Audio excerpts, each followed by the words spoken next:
Millbrook was a small, unassuming suburb nestled just outside the bustling city of Chicago. With its tree-lined streets and rows of tidy houses, it was the kind of place that seemed untouched by the chaos of the outside world. A peaceful haven where life moved at a gentle, predictable pace.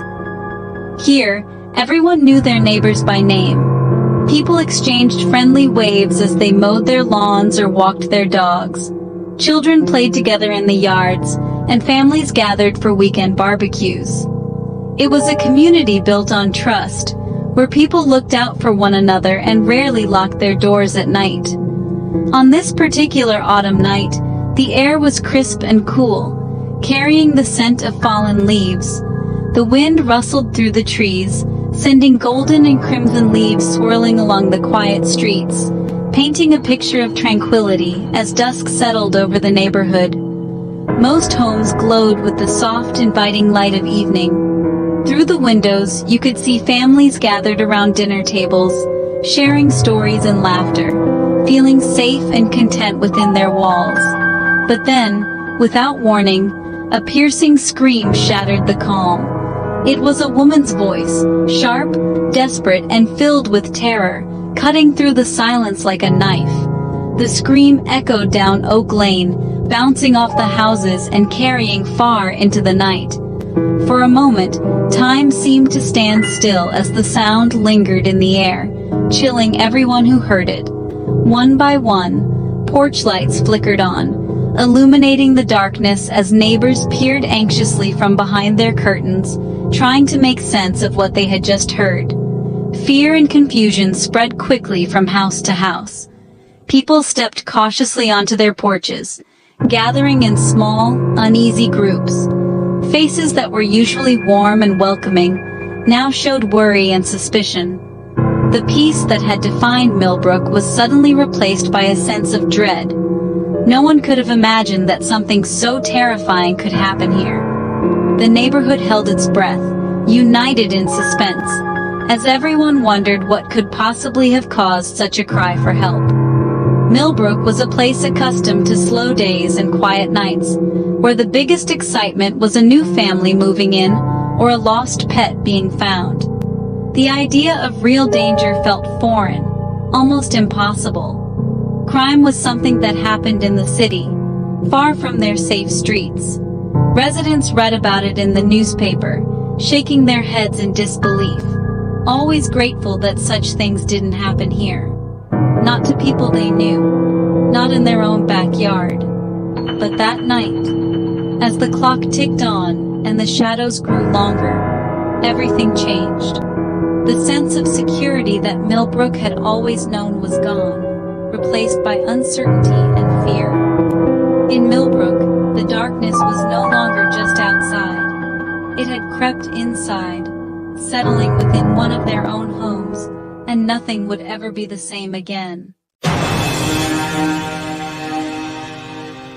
Sarah Bennett, just 32 years old, was discovered lying motionless in her own living room, a place that should have been her sanctuary. The scene was haunting, the silence heavy, as police moved carefully around her still form, their faces etched with concern and confusion. Earlier that day, her close friend Lisa had grown increasingly worried. Sarah hadn't answered her calls or texts, which was unusual for someone so reliable. Unable to shake her unease, Lisa decided to check on her, hoping it was just a misunderstanding. When Lisa arrived, she noticed the front door was unlocked and slightly ajar, a detail that immediately set her nerves on edge. Sarah was always careful about locking up, especially living alone most nights. Stepping inside, Lisa was struck by the unnatural quiet. The only sound was the low, steady hum of the refrigerator, echoing through the stillness. The house felt frozen in time, as if holding its breath. Lisa's heart pounded as she entered the living room. There she found Sarah's body, already cold to the touch. The shock was overwhelming. Her friend was gone, and there was nothing she could do. The police arrived quickly, examining the scene with practiced eyes. There was no blood, no sign of a struggle, and nothing seemed out of place. The room was tidy, almost untouched, as if Sarah had simply lain down and never gotten up. At first glance, everything appeared peaceful. But Lisa and the officers sensed an undercurrent of unease. Something was undeniably wrong, a feeling that clung to the air. Soon, the quiet street was awash in red and blue as police cars lined the curb. Neighbors gathered behind the yellow tape, whispering anxiously, their faces lit by the flashing lights. The news spread quickly. Something terrible had happened to Sarah. No one could understand it. Sarah was well-liked, gentle, and always willing to lend a hand. The idea that anyone would want to harm her seemed impossible to those who knew her. She worked at the local library, greeting patrons with a warm smile and helping children find their favorite stories. She had no known enemies, no history of conflict, just a quiet life filled with kindness. As the investigation continued, officers combed through the house, searching for any clue that might explain what had happened. They examined every detail, but nothing seemed to add up. With each passing hour, confusion and frustration grew. The detectives' faces grew more tense, and neighbors exchanged worried glances, desperate for answers that wouldn't come. One question lingered above all. Where was Daniel, Sarah's husband? His absence was conspicuous, his phone going straight to voicemail. Had he seen something? Was he in danger too? The door showed no sign of forced entry, and there was no obvious motive. The mystery only deepened, leaving everyone to wonder, what really happened to Sarah Bennett in the quiet of her own home? Daniel Bennett, Sarah's husband, was nowhere to be found. The night he vanished, the house felt colder, emptier than ever before. Sarah paced the living room, her eyes darting to the clock, hoping for the sound of his key in the door. But the hours dragged on, and Daniel never came home. He hadn't shown up at work for days. His desk sat untouched, a coffee mug still half full, family photos gathering dust. Co-workers whispered in the hallway, their voices tinged with worry and confusion. Daniel was always reliable, never one to miss a day without calling. His phone went straight to voicemail, no matter how many times Sarah or his friends tried calling. Each unanswered ring deepened the sense of dread. Messages piled up, but there was no response, no sign that Daniel had even listened to them. Some thought he might be hiding, perhaps overwhelmed by stress or secrets no one knew about. Others feared he was in danger too, that something terrible had happened. The small town buzzed with rumors, each theory more unsettling than the last. The police searched the nearby woods, combing through thick brush and muddy trails with flashlights late into the night. They questioned Daniel's friends and family, hoping for any clue that might explain his sudden disappearance. Then, a chilling discovery. Daniel's car was found abandoned by a riverbank, the keys still in the ignition. The driver's door hung open, as if he'd left in a hurry. There were no signs of a struggle, but the scene felt wrong, unnaturally quiet, as if holding its breath. For weeks, there was no sign of him, not a single clue about where he might have gone. Flyers with Daniel's face fluttered on telephone poles and trees, slowly fading in the sun and rain. The community organized searches, but hope began to dwindle. Then, everything changed. A hiker, wandering off the main trail, spotted something unusual in the underbrush. A patch of disturbed earth, branches piled unnaturally high. Heart pounding, the hiker called the police. Daniel's body was found in a shallow grave, covered with branches and leaves. The discovery sent shockwaves through the town. Investigators worked carefully, documenting every detail, searching for evidence that might reveal what happened in those final moments. He had been dead for days, maybe longer. The medical examiner could only confirm that his death had not been recent, and the cause was not immediately clear. The mystery deepened, leaving more questions than answers. The town was stunned. 2 deaths, both mysterious, both without answers. People gathered in the streets, their faces pale with shock and fear. The sense of safety that once defined the community was shattered. People whispered about what happened.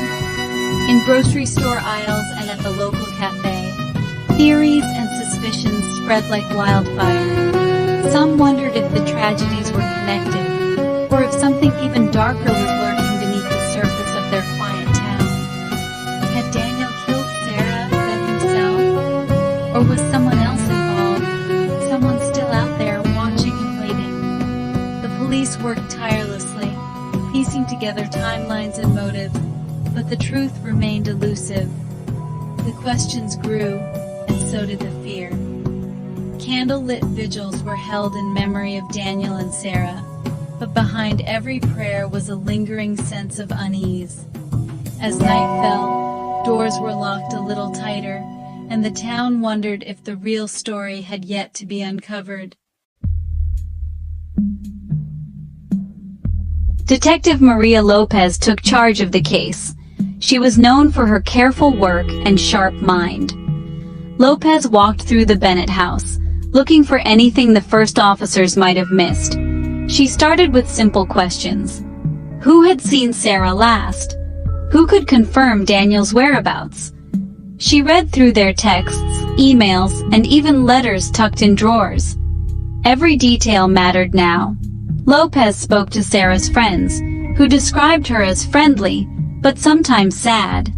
She talked with Daniel's co-workers, who said he seemed distracted lately. The detective found a receipt for a storage unit, something Daniel never mentioned to anyone. Piece by piece, Lopez began to see cracks in the Bennett's perfect life. Secrets waited in the shadows, just out of sight. Sarah and Daniel looked happy from the outside. They went to church, hosted barbecues, and smiled in all their photos. But Detective Lopez found hints of trouble behind closed doors. Sarah's diary told a different story. She wrote about feeling lonely and worried. She mentioned late-night arguments and Daniel's long absences.